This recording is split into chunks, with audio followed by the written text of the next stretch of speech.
Another day, another basketball stories na naman ang pagkukwentuhan natin. At ngayon nga ay pag-uusapan natin ang balitang mas lalakas pa nga daw ang koponan ng Miami Heat ngayong offseason at ang balitang may tinapos na nga po na trade, ang Golden State Warriors. Mukhang unti-unti na nga pong nabubuo ang bagong mukha ng Miami Heat para sa darating na 2026-2027 NBA season. Well, matapos nga po ang blockbuster acquisition kay Giannis, kasama na nga po ngayon sa projected starting five ng Miami Heat sina Davion Mitchell, Tim Hardaway Jr., Andrew Wiggins, Giannis Antetokounmpo at si Bam Adebayo. Ang kombinasyong ito ay inaasahang magiging malaking sandata ng Miami sa parehong opensa at depensa. Sa kanilang bench naman, mayroon nga po silang mga pangalan tulad ni Drew Smith, Pelle Larsson, Simone Fontecchio, Nikola Jovic, Bobby Portis, Myron Gardner at si Ryan Conwell. Pero hindi pa rito nagtatapos ang kanilang roster construction dahil mayroon pa nga po silang tatlong open roster spots na maaari nga po nilang gamitin para dagdagan ang kanilang depth ng kanilang lineup.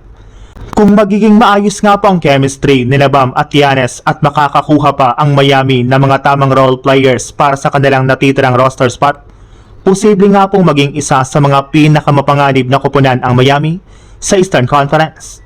Dahil nga po sa darating na 2026-2027 season, mukhang hindi na nga po basta play-in team ang Miami. Target na nga po nila ang mas mataas na posisyon at ang tunay na championship contention. Sa ibang balita naman, ayon nga po sa mga lumabas na ulat, tila desisyon na nga po ng Warriors na panatilihin ang kanilang kasalukuyang roster at pumasok sa 2026-2027 NBA season na halos pareho pa rin ang kanilang core dito. Sa ngayon nga po wala pang bagong player na idinadagdag ang Golden State ngayong offseason, habang pinili nga po nalang i-retain ang kanilang mga veterano tulad ni Stephen Curry, Draymond Green, Al Horford, Kristaps Porzingis at si DeAnthony Melton.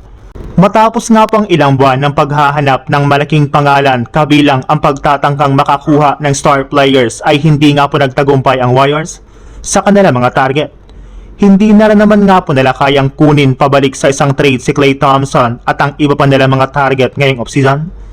Kaya ngayon mukhang ang kanilang magiging pangunahing plano ay umasa sa kalusugan ng kanilang mga veterano, development ng kanilang mga batang players, at pagbabalik ng mga injured players.